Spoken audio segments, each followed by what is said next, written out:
They say blood is thicker than water, but no one tells you what to do when your own blood tries to drown you in it. The call came on a Tuesday while I was reviewing blueprints in my Seattle office. My mother's voice had that particular tremor I'd learned to recognize over 38 years. The one that meant Vanessa needed something, and I was about to become the solution to a problem I didn't create. I should have known better than to show up for Sunday dinner that week. The lake house sparkled in the afternoon sun as I drove past it that Thursday. $515,000 of my money, my vision. My proof that I could rise from divorce and build something entirely mine. Every window. Every beam. Every tile chosen by me. 2 acres of pristine waterfront. Modern and sleek with floor-to-ceiling glass capturing the sunset over the water. It was supposed to be my sanctuary. Sunday dinner at my parents' Bellingham house had been tradition since childhood. Even through my marriage. My divorce. The year I could barely afford gas for the drive. I never missed it. The dining room was exactly as I remembered. Cherry wood table witnessing countless manipulations. My father sat at the head. Silver hair perfect. Expression revealing nothing. Robert Vance built his empire on the principle that emotion was weakness. He'd raised me accordingly.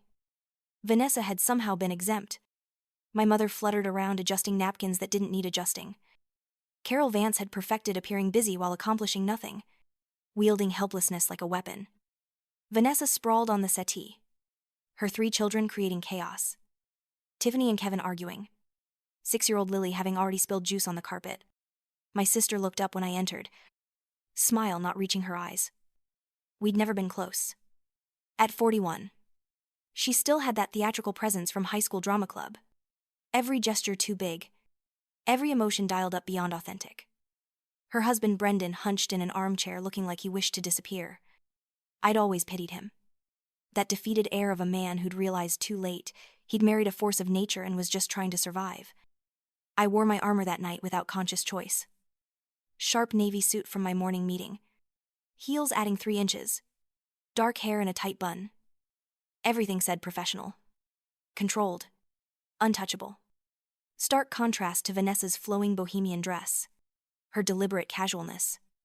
The bomb dropped during dessert. Vanessa set down her fork with theatrical precision and announced, "We're moving into Eleanor's lake house next week." Not a question. A declaration.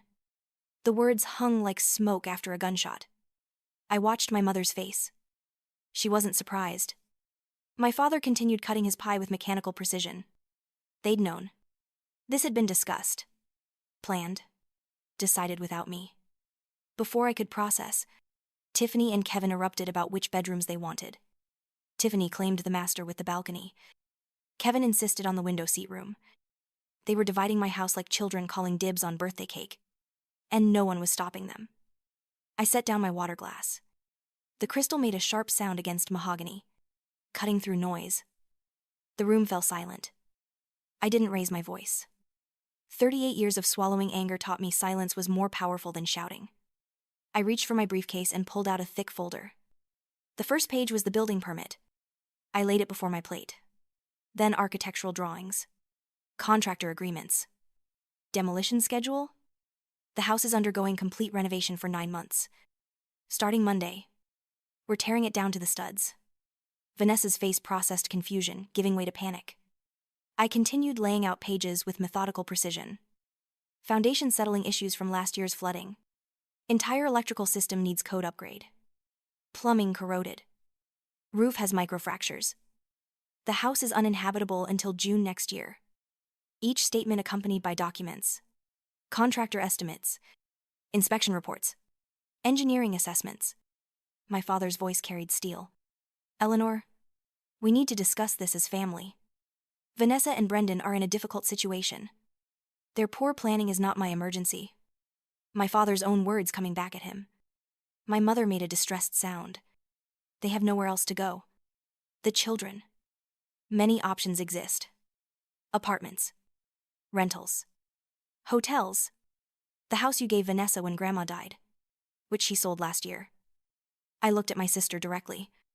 Where did that money go? Vanessa? She flushed. I had my answer. This is about family, my father said. Voice warning. Perhaps I need to remind you we've been discussing estate plans. There it was. The threat. The leverage they'd always used. Still, the words stung. That familiar wound of never being quite good enough. I stood, leaving documents spread like evidence. I respect my contracts. I expect you to respect my boundaries. I walked out with spine straight, though I could hear my mother crying and Vanessa's rising voice. I made it 3 blocks before pulling over because my hands shook. Too hard to grip the wheel. I sat in the dark, letting myself feel everything. Rage. Betrayal. Drowning grief. But underneath, something else growing. Something hard and bright and certain. I was done. My phone rang 5 times that night. I didn't answer. I slept better than I had in months. Monday morning arrived cold and clear. I drove to the lake house early. I wasn't alone. Vanessa's moving truck was already there, parked aggressively across the gravel driveway. The sight spiked my blood pressure. But I'd spent Sunday preparing for exactly this. I'd called Miguel, my contractor. I'd called Rachel Chen, my lawyer. I'd changed all security codes. And I'd made contingency plans. Miguel's truck pulled up behind mine. He'd brought his full crew. Vanessa stood at my front door trying the handle. Miguel, tell your crew to park elsewhere. We need access for furniture? Miguel looked at me. I walked toward my sister with measured steps. Good morning. Vanessa, I see you received my message about renovation. Your ridiculous lie. We're moving in today. I pulled out my phone and forwarded the complete renovation schedule to her. My parents. And Brendan. The house cannot legally be occupied.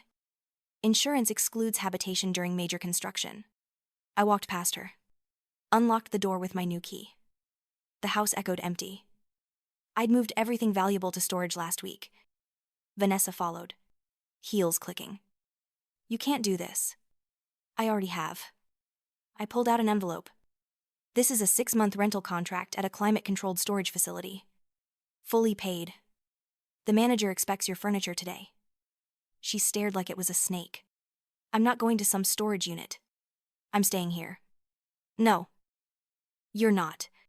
She marched out. I followed. Curious. She went to the truck and said something to Brendan I couldn't hear. They argued. Voices rising. Then Vanessa turned to the movers. Unload everything. Right here on the lawn. The movers looked uncertain. But Vanessa climbed into the truck herself, shoving boxes toward the edge. Brendan put the truck in gear, and before Miguel or I could react, he gunned the engine across my carefully landscaped lawn, tires tearing deep gouges in $3,000 grass. He stopped in the middle of my yard. They began unloading furniture directly onto grass. A couch. Dining table. Boxes creating a growing pile on my property. Vanessa stood, with arms crossed and triumphant smile. We'll be camping here until you come to your senses. I pulled out my phone. I didn't lower my voice. I wanted her to hear every word. Yes. Hello. Lakeside Auction House. We spoke last week about donation pickup. There's quite a lot more than estimated. Can you come today? I paused, watching Vanessa's face drain. Yes. All proceeds to the foster youth program. Thank you. The smile froze on her face, transforming to shock and fury. You wouldn't dare. I would. I am. I gestured to Miguel. Please clear the lawn. Load everything into the staging area for pickup. Miguel's crew moved with efficient purpose. Vanessa lunged forward, trying to physically stop them, grabbing at a box. It slipped, contents spilling. Children's toys. I felt a small pang but pushed it away. This wasn't about punishing children. This was about boundaries with an adult who'd never learned respect. You can't do this. This is theft. I'll call the police. Please do. I have time-stamped photographs showing unauthorized presence on private property. Vehicle damaging my landscaping. Belongings dumped without permission. At best. Trespassing. At worst. Vandalism and property damage. A second truck arrived with Lakeside Auction House logo. 2 men got out with paperwork, photographing and cataloging items.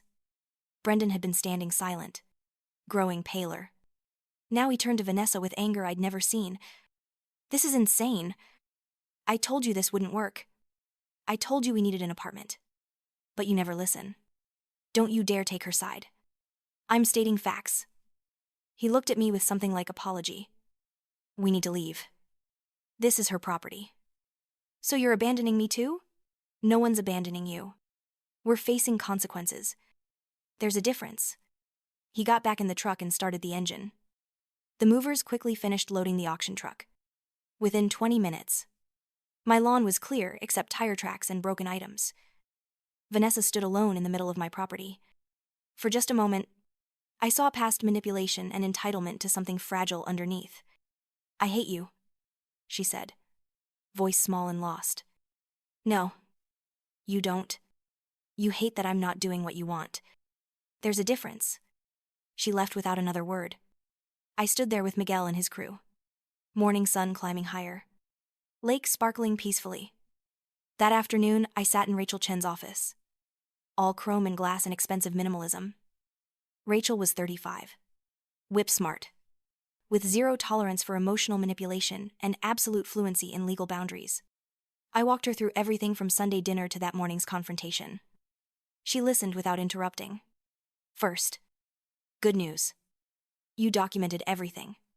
Have witnesses. Their actions constitute criminal trespass. Property damage. Bad news is they're family.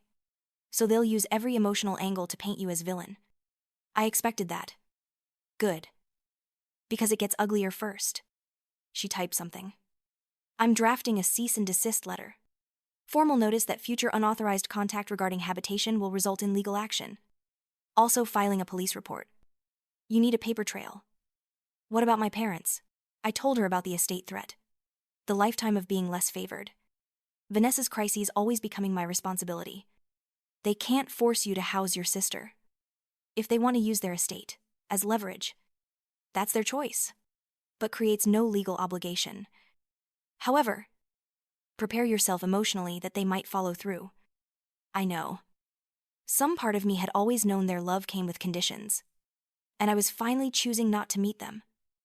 The next morning, I hired a private investigator. David Miller came recommended by Rachel, former police detective with world-weary eyes. I need documentation. Phone calls, emails, social media. My sister has a pattern, and I suspect she'll try controlling the narrative. He nodded slowly. Give me a week. It took 3 days. He pulled up screenshots. Social media posts from Vanessa's accounts. She's deleted most, but the internet never forgets. I read through them, stomach nodding. Posts about her ungrateful sister. Family betrayal. Being made homeless by someone with everything. Comments from friends uniformly supportive. Calling me terrible names. There's more. He pulled up a different screen. She's been calling your clients. That made me sit straight. What? 3 major accounts received calls from someone claiming concern about your emotional stability. The calls came from your sister's phone. The room tilted slightly. This was beyond family drama. This was deliberate career destruction. Can you prove it was her? Phone records don't lie. And I've got recordings. He played me a voicemail. Vanessa's voice dripping false concern, suggesting they reconsider working with someone going through such difficulty. Someone clearly not thinking clearly. I listened to my sister try to dismantle my professional life, and something cold and final settled in my chest. This wasn't about a house anymore. This was warfare. I need copies of everything. And keep monitoring. If she escalates, I want to know immediately. Rachel drafted and sent formal cease and desist, along with defamation evidence. The letter outlined exactly what legal consequences would follow further harassment, slander, or contact. She also filed a police report about property damage, complete with photographs and witness statements. My parents called that evening, both on speaker. United front. Eleanor, this has gone far enough. You need to fix this situation. No, I don't. We're coming over. You can come to the lake house tomorrow at 2. That's when I'm meeting contractors. You can see for yourself what condition it's in. I hung up before they could argue. They arrived exactly on time. Mercedes looking out of place among construction vehicles. The house was controlled chaos. Walls marked for demolition. Miguel's crew running. Electrical assessments. The inspector I'd hired taking photographs and making notes. My parents stood in what would be reconfigured living space, looking at stripped walls and exposed infrastructure. The inspector explained water damage behind exterior walls. Mold after last winter's flooding. As you can see, the house needs extensive work. This isn't petty inconvenience. It's structural necessity. My father picked up the report. Skimmed it. Expression unchanging. This could have been delayed. It could have been. If I'd been consulted before Sunday dinner. If anyone had asked instead of informed. If this was about need and not about Vanessa, assuming she could take whatever she wanted because she always has. That's not fair, my mother said, voice lacking conviction. Isn't it? I pulled out my phone. Let me show you something interesting. I showed them the social media posts David had captured. Call logs to my clients. Threats via text Vanessa assumed I'd be too intimidated to share. Everything. A carefully curated portfolio of escalating behavior. My mother's hands shook. My father's jaw tightened. She was upset. She attempted to destroy my business. That's not upset. That's malicious. I wasn't done. I pulled out the final piece. Financial trail David uncovered, showing where Grandma's house money went. Not children's education as claimed. Not medical expenses. Gambling debts. Failed online business. Timeshare Cabo visited once. Vanessa burned through $200,000 in a year, laying groundwork to make her crisis my problem long before that Sunday dinner. My father stared at documents. My mother cried quietly. The kind of tears from recognition rather than manipulation. You've been planning this, my father said finally. No. I've been documenting reality. There's a difference. I walked them to the door where Miguel directed his crew. As they were leaving, I called out one more thing. I'm creating a reading room for foster children as part of renovation, funded by auctioning Vanessa's belongings. Every piece of furniture she dumped on my lawn is helping kids who actually have nowhere to go. Unlike your daughter who has 2 parents with substantial means. The implication hung in the air.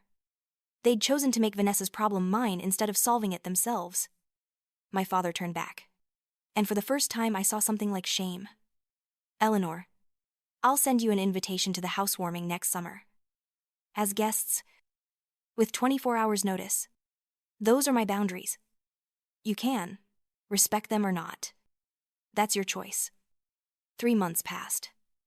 The house took shape slowly, each week bringing progress. Frame reinforced. New electrical through every wall. Plumbing upgraded. I visited every weekend, watching my vision become reality. My parents called once a month. Awkward conversations, dancing around everything important. Vanessa didn't call. I heard through my mother she was living with a friend, working part-time. Kids with Brendan most of the time. My mother's voice held reproach. I didn't feel guilty. I felt free. Then came the invitation. My parents wanted me for Sunday dinner. Special dinner. Whole family. I almost declined, but something in my mother's voice made me hesitate. She sounded different. Smaller. Uncertain. I arrived with guard up, ready for ambush. Instead, I found a family looking like strangers, wearing familiar faces. My father was older. Lines deeper. My mother moved slowly, carefully. Vanessa sat with hands folded, looking diminished in a way I'd never seen. The pastor was there. An older man I vaguely remembered. He smiled benignly. Designated mediator. Eleanor. We've asked Pastor Williams here because we need to fix things. Reconciliation requires accountability first, I said calmly. So let's start there. Who wants to go first? Silence stretched. I pulled out my tablet.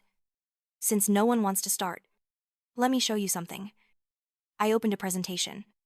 First image was the lake house before renovation. Flooded and damaged. This was taken last November. After the atmospheric river causing extensive flooding, I called both of you and asked for help. I was told to handle my own problems. That I'd made the investment decision. So I needed to deal with consequences. Next slide showed text messages. Desperate pleas for short-term loan. Curt refusals. Suggestion that maybe I'd been irresponsible buying waterfront property. This is what $28,000 in emergency repairs looks like when you do it alone. More slides. Invoices. Denied insurance claims. Credit card statements showing interest because I had no other option. My mother was pale. We didn't know it was that bad. You didn't ask. Next slide.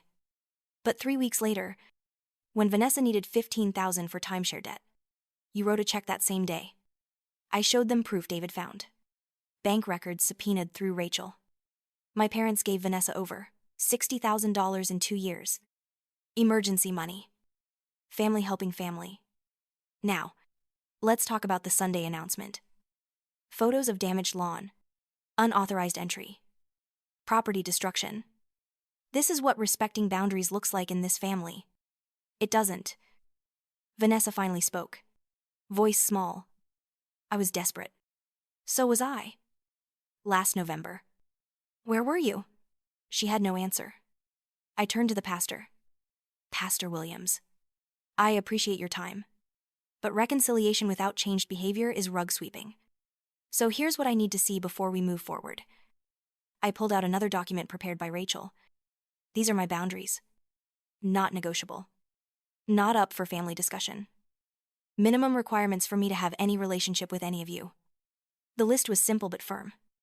No unannounced visits. No financial requests. No involving me in Vanessa's problems without explicit consent. No guilt manipulation using family obligations. No disparaging me to clients. Any violation results in automatic 6-month no-contact period. This is ridiculous. My father started for a stand. This is non-negotiable. Accept it or not. Those are the terms. My mother was crying. But this time I recognized something different. Grief. Loss of the family dynamic she'd maintained through decades of enabling. I don't want to lose you, she whispered. Then respect my boundaries. That's how you keep me. Vanessa stood abruptly. Chair scraping. This is insane. You're punishing us for one mistake. No. I'm protecting myself from a lifetime of them. There's a difference. I gathered my things. I'm having a housewarming party in 6 months. You're all invited. As guests. With advance notice. RSVP required. Those are the terms. Take them or leave them. I left the pastor sitting there. Mother crying. Father rigid with anger. Vanessa staring like I'd become someone unrecognizable. Maybe I had. 6 months later, the housewarming arrived with perfect weather. Early June sunshine warming newly landscaped grounds. I'd hired caterers. Bought too much wine. Invited everyone who'd supported me. Colleagues from the firm. Graduate school friends. Miguel and his entire crew with families. Rachel Chen gamely accepting champagne despite looking uncomfortable at social settings. The house glowed in evening light. Every window reflecting gold. The reading room for foster youth was complete, with a plaque explaining its purpose and thanking donors. I didn't mention Vanessa's name. My parents arrived at 6:15, bringing a fruit basket despite my instructions. They walked through slowly, taking in every detail. My father stood in the living room with soaring ceiling and glass walls overlooking the lake. This is remarkable work. Eleanor. The architectural integrity. Quality of materials. Execution. Truly remarkable. It wasn't an apology. It wasn't acknowledgement of how he'd tried using estate threats to control me. But for my father, it was as close as he'd likely get. He spoke the only language he truly understood, respect for achievement. My mother was quieter, moving room to room with tears, touching surfaces gently. In the reading room, she stood long looking at the plaque. This is a beautiful thing you've done. I'm proud of you. The words should have meant more. Maybe years ago they would have. Now they were just pleasant but no longer essential. I'd learned to be proud of myself. As the sun began setting, painting the lake pink and gold, I stepped onto the balcony off the master suite. From here, I could see everything. Guests mingling below. Pristine restored lawn. Water reflecting sky like liquid light. I heard footsteps and turned to find my father in the doorway. Can I join you? I nodded. He came to stand beside me at the railing. We stood silent for a while. I made mistakes, he said finally. Words clearly difficult. With you. With both of you. But especially you. I thought I was teaching toughness. Independence. But I think I just taught you that you couldn't count on me. I said nothing, letting him continue. That Sunday dinner. Trying to force you to house your sister. Threatening with inheritance. That was wrong. I was wrong. Yes. You were. I don't know if I can be the father you needed. I'm too old to change completely. But I can try to be better than I was. I looked at this man who'd shaped so much of my life through absence and criticism. I'm not asking you to change who you are. I'm asking you to respect who I am. Just respect my boundaries and treat me as an autonomous adult rather than a problem to be managed. He nodded slowly. I can do that. Or I can try. Trying is enough. For now. The party wound down around 10. People filtered out with hugs and promises to visit soon. My parents left with one of the last groups. Mother kissing my cheek. Father shaking my hand firmly. It wasn't warmth, but it was honest. After everyone left, I walked through the quiet house, turning off lights, straightening cushions. In the reading room, I sat in a window seat looking out at moonlit lake. My phone buzzed. Unknown number. The house is beautiful. I'm sorry I couldn't be there. I'm working on myself. Maybe someday. V. I stared at the message for a long time. The old Eleanor would have responded immediately. Would have seen it as an olive branch. Would have started building hope on that fragile foundation. The new Eleanor just saved the number under Vanessa and put the phone away. Maybe someday. Or maybe not. Either way, my peace didn't depend on it anymore. I went to bed in my beautiful house. In my perfect bedroom with lake view. And I slept deeply. No anxiety. No guilt. No wondering if I'd been too harsh. Just peace. The house was my declaration of independence. Every beam and board and carefully chosen fixture was me saying, I matter. My comfort matters. My vision matters. My boundaries matter. I'd burned down the old dynamics and built something better from the ashes. This house. This life. This version of myself who knew her worth and wouldn't accept less. The old Eleanor would have seen the lake house as a home. The new Eleanor saw it as a victory.